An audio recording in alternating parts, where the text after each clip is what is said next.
हम लोग जान चुके हैं कि बहुपद किसे कहते हैं, क्या होती है इसकी पहचान, चरों का घात उसका कैसे निर्धारण होता है, किसी पद के चरों का गुणांक क्या होता है। इस तरह की बहुत सारी बातों की जानकारी हम लोग विगत समय प्राप्त किए। आज हम लोग बहुपद का प्रकार, इस पर एक बार और चर्चा करेंगे। विगत दिनों हमने जाना कि बहुपद विभिन्न प्रकार के होते हैं। मुख्यतः यदि घात के नजर से वर्गीकृत किया जाए तो शून्य बहुपद, एक घातीय बहुपद, द्विघातीय बहुपद, त्रिघातीय बहुपद वगैरह वगैरह। तो शून्य बहुपद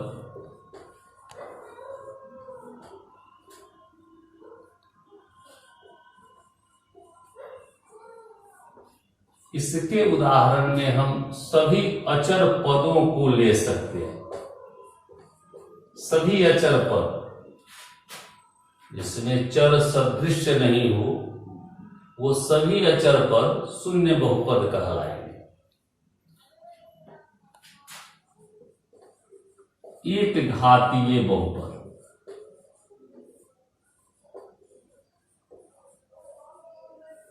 ऐसा बहुपद जिसके चर का अधिकतम घात एक हो, वो एक घातीय बहुपद कहलाएगा।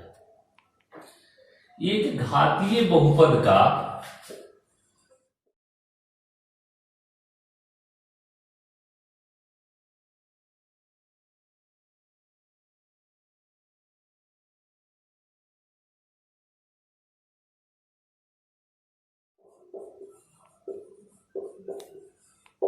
एक घातीय बहुपद का व्यापक रूप ax प्लस b होता है।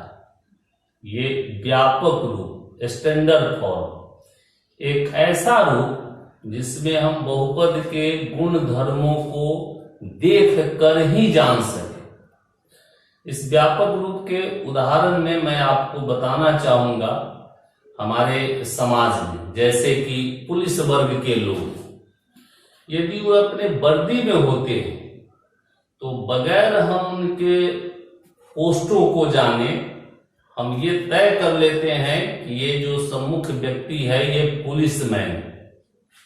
लेकिन अगर वही किसी सिविल ड्रेस में हमारे सामने हो तो हम ऐसा निश्चित नहीं कर पाएंगे। हो सकता है यदि हम व्यक्तिगत उनको जानते हैं तो उनके बारे में कुछ बता सकते हैं, अन्यथा हम संदिग्ध रहेंगे कि वो पता नहीं कौन है क्या है।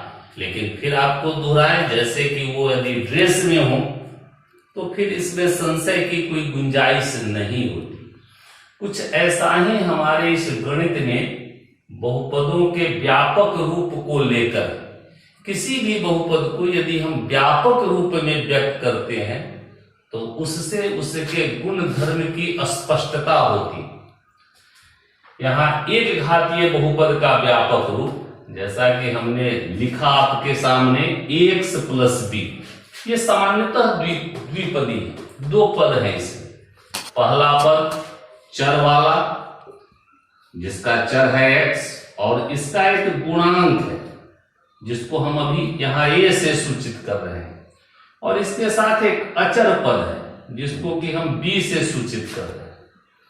अगर इसको व्यवहार में हम उदाहरण में दिखाएं तो जैसे 2x प्लस 5, 2x प्लस 5 जो कि एक घातीय बहुपद है x के चर में, और यहाँ इस चर x का गुणांक है 2 और साथ में इसका एक अचर पद है 5।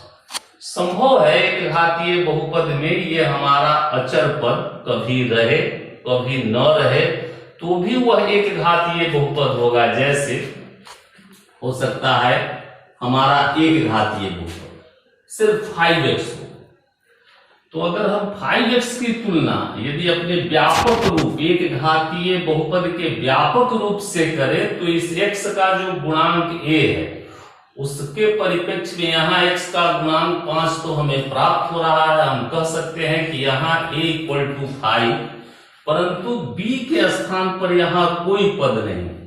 और गणित में ऐसा हम जानते हैं कि कुछ न होने का मतलब शून्य होता है। हम लोग जो है कुछ नहीं को शून्य से व्यक्त करते हैं, तो हम इसको अगर ऐसे लिखें तो इसके वैल्यू पर कोई प्रभाव नहीं पड़ेगा। साथ में इसमें एक दूसरा पद आएगा जिससे हम इसकी तुलना कर सकते हैं, और यहाँ पर तब b का मान हमारा शून्य माना जाएगा।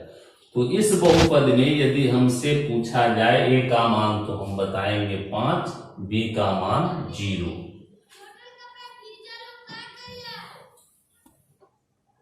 कहने का अभिप्राय कि इस व्यापक रूप में a का कुछ मान होगा, चाहे जितना भी हो। a बराबर नहीं होगा 0 के, b हो सकता है कुछ भी हो, 0 भी हो, लेकिन a कदापि 0 नहीं होगा, क्योंकि a 0 होने से इस पद का परिणाम शून्य हो जाएगा, और ये चर वाले पद ही जब समाप्त हो जाएंगे तो फिर एक घातीय बहुपद का रूप ही जो है समाप्त हो जाएगा। तो ये एक चर वाले बहुपद का, एक घातीय बहुपद का व्यापक रूप हुआ ax + b, जहां पे a हमारे चर x जो एक घात वाला है उसका गुणांक है और b हमारा अचर पद है। यदि हम द्विघातीय बहुपद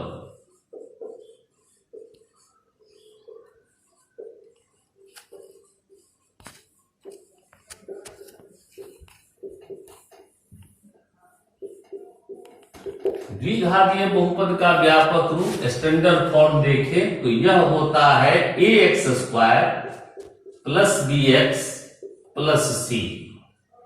इसमें हम इसके त्रिपदी होने की कल्पना करते हैं। संभव है वो त्रिपदी हो या द्विपदी हो या एक पदी भी हो सकता है, लेकिन हमारी ये परिकल्पना है कि द्विघातीय बहुपद त्रिपदी है।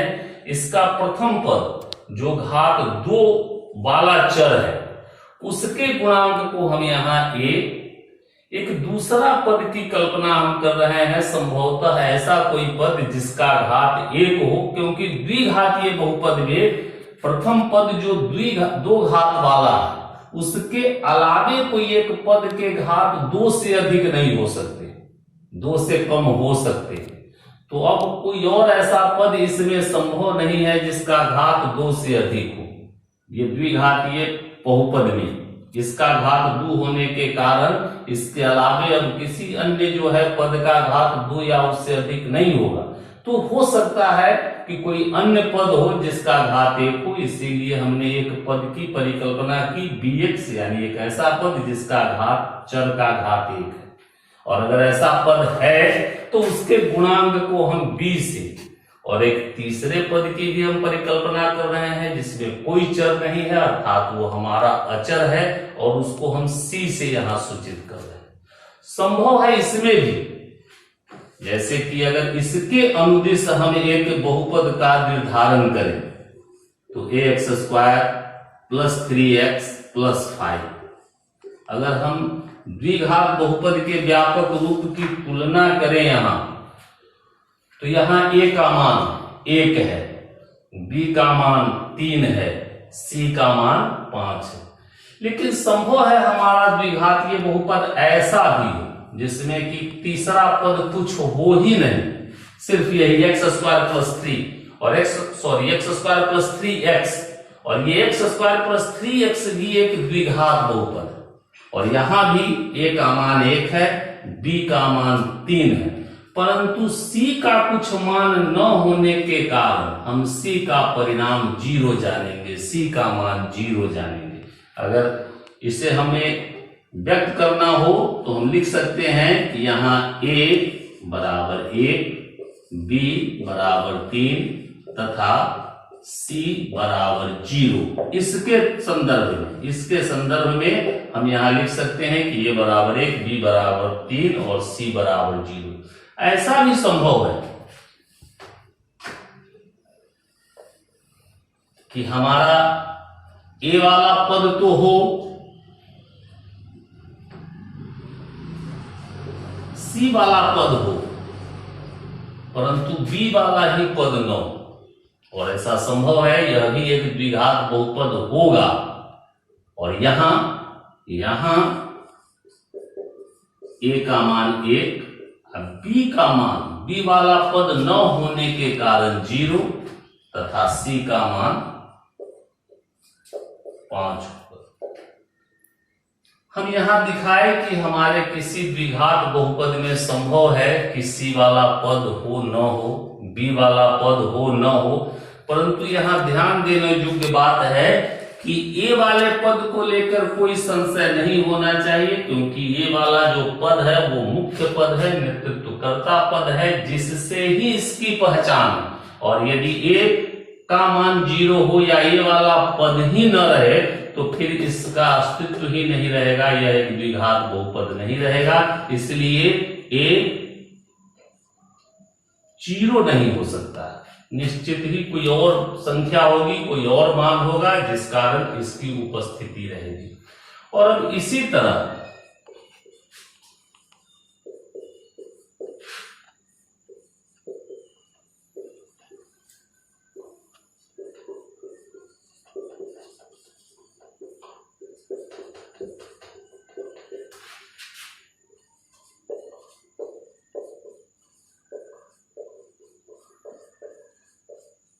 हम त्रिघात बहुपद का भी व्यापक रूप देख सकते हैं। और त्रिघात बहुपद का व्यापक रूप होगा ax³ plus bx² plus cx plus d।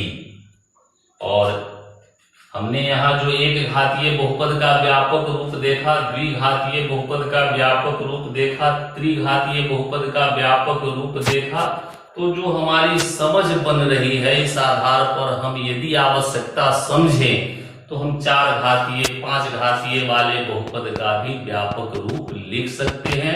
और ये रूप हमारे लिए आवश्यक है, जैसा कि हम शुरुआत में ही आपको बताएं कि इसके व्यापक रूप से इसके बहुत सारे गुण धर्मों की जानकारी हमें सिर्फ एक नजर देखने से प्राप्त हो जाती है।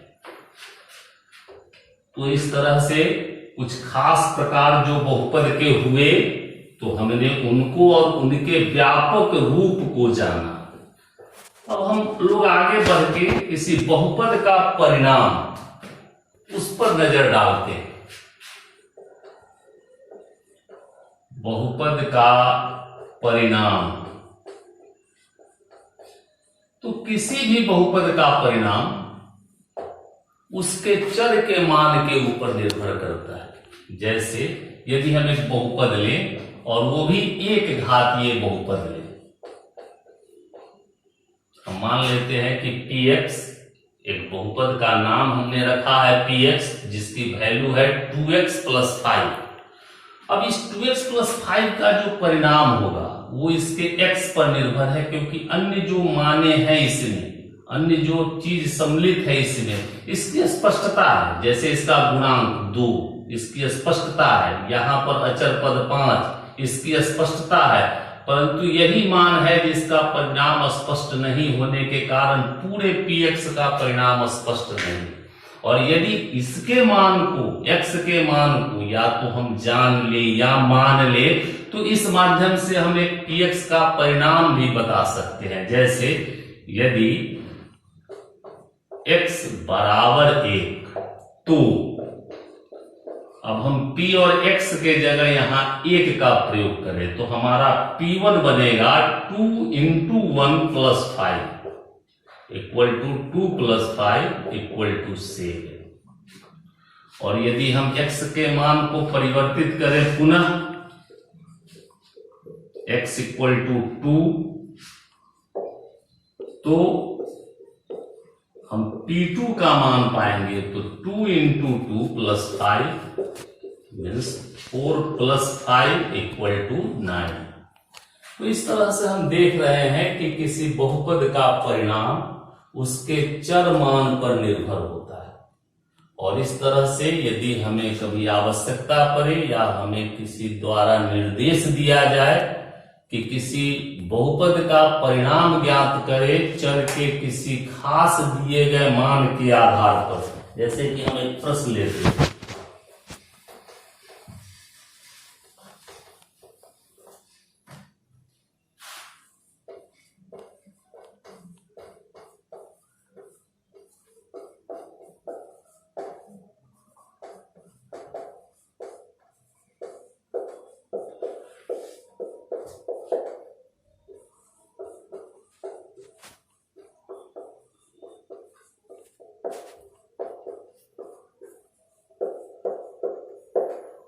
प्रश्न है हमारा कि यदि हमारा px इक्वल हो x² प्लस 5x प्लस 6 के, तो इस परिस्थिति में p3 का मान ज्ञात करें।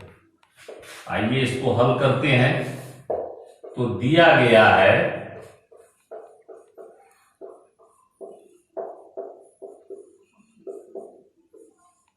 px इक्वल है x² plus 5x plus 6, x बराबर 3 लेने पर P3 यह बराबर हो जाएगा, और x के जगह पर अब हम इसका मान 3 इस्तेमाल करेंगे, तो 3 का स्क्वायर प्लस 5 गुने 3 जो 6, 3 तिया 9, 5 तिया 15 जोड़ 6 यानी 30, और इस तरह से P3 का परिणाम पाते हैं हम 30। ऐसे कुछ प्रश्न क्लास 9th के शुरुआती प्रश्नावली 2.2 में दिए गए हैं। आप लोग प्रैक्टिस कीजिएगा। इससे और थोड़ा यदि हम आगे बढ़ें तो हम इस बहुपद के परिणाम में जो भिन्नता पा रहे हैं, जैसे एक बार फिर से उदाहरण में हम आपको दिखाना चाहते हैं। यदि हम बहुपद लें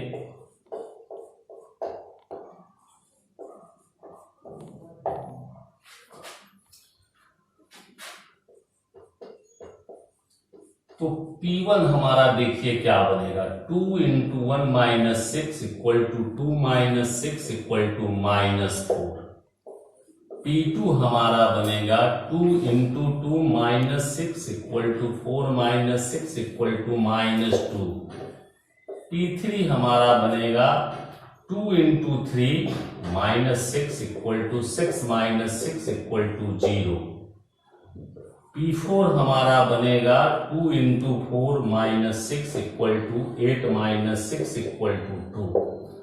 तो हमने देखा कि x का मान बदलने से बहुपद का परिणाम बदल रहा है, लेकिन एक खास परिणाम हमको प्राप्त हुआ है बहुपद का 0,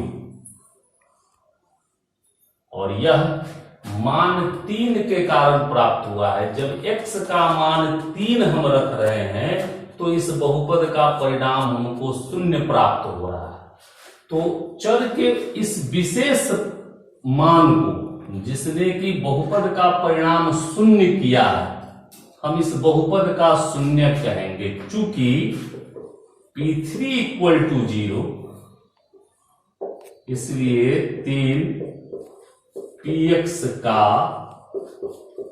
0 है। ये बड़ा ही आगे चल के उपयोगी है, इसलिए हम इसको दोहराना चाहेंगे फिर से कि हम देख रहे हैं यहाँ कि किसी बहुपद का परिणाम x के मानों पर कैसे निर्भर कर रहा है। x के मान के परिवर्तन से बहुपद का परिणाम परिवर्तित हो रहा है, लेकिन एक विशेष मान बहुपद का 0 हो जाना, वो x का मान 3 के कारण हुआ। और हम आपको 0 की यदि परिभाषा दें तो हम कह सकते हैं कि चर का वह मान जो बहुपद का परिणाम 0 कर दे, बहुपद का 0 कहलाएगा। तो यहाँ पर इस बहुपद का, दिए गए बहुपद का 0 हम 3 पाते हैं। शुरुआती दौर में हम बहुत सारे बहुपदों का 0 प्रयास विधि से ज्ञात कर सकते हैं। जैसे x का मान हम कुछ रख के देखें क्या परिणाम 0 प्राप्त हुआ, और यदि नहीं तो फिर किसी दूसरे मान को रख के हम देखें। और इस तरह से संभव है कि शुरुआती कुछ असफलताओं के बाद हमें सफलता प्राप्त होगी, चर का कोई ऐसा मान मिलेगा जिससे कि हम बहुपद का परिणाम शून्य पाएंगे, और उस आधार पे हम कह सकते हैं कि चर का वह मान बहुपद का शून्य है। इस विधि को जैसे कि अभी हमने यहाँ पर ही आपको दिखाया, संभव है, आइए हम मानते हैं कि हमने बहुपद के शून्य को खोजने का प्रयास किया। इसके लिए हमने चर का मान 1 लिया, तो हमने जो है बहुपद का परिणाम शून्य नहीं पाया, कुछ और पा लिया। फिर x का मान 2 रखा, बहुपद का परिणाम कुछ और आए। x का मान 3 रखे तो बहुपद का परिणाम शून्य प्राप्त हुआ, और तब यहाँ पर हम कह सकते हैं कि हमारे दिए गए बहुपद का शून्य 3 है। और इस विधि को हम आपको नाम दे रहे हैं, इस विधि को हम लोग प्रयास विधि कहते हैं। ये प्रयास विधि से हम बहुपद का शून्य तो पा सकते हैं, लेकिन इसमें बहुत ही समय लगता है और ये बड़ा ही धैर्य खोजता है, तो थोड़ा सा ये खूब व्यवहारिक नहीं रहेगा। आगे चल के हम इसका त्याग करेंगे जब हम कुछ दूसरी विधि सीखेंगे तब। लेकिन जब तक कि कोई दूसरी विधि न हो हमारे पास, हम इस विधि का भी प्रयोग करके बहुपद का शून्य प्राप्त कर सकते हैं। इस विधि के प्रयोग से ऐसा नहीं कि हम एक घातीय ही, द्विघातीय बहुपद का भी शून्य ढूंढ सकते हैं। उदाहरणतः एक हम द्विघात बहुपद लेते हैं,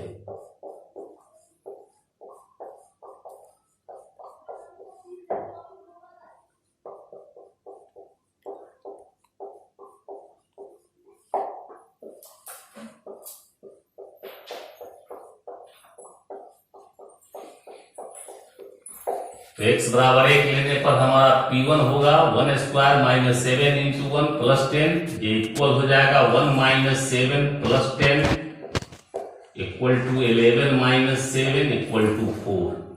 यहाँ P1 हमें शून्य प्राप्त नहीं हुआ, हमारा P1 इक्वल टू नॉट 0, शून्य नहीं मिला हमें, और हमें शून्य चाहिए। हमारी ये सोच है कि हमें बहुपद का परिणाम शून्य प्राप्त हो, तो पुनः हमारा प्रयास जारी होगा और हम दोबारा प्रयास करेंगे। तो x इक्वल टू 2 लेने पर, और तब हम P2 का मान देखें, तो फिर P2 हमारा होगा 2 square minus 2 into 7 into 2 plus 10, 2 square equal to 4 minus 7 into 2 equal to 14 plus 10, 4 10 14 घटाओ 14 बराबर 0। और यहां पर हम पाते हैं, इसलिए P2 इक्वल टू 0, और इसलिए 2 px का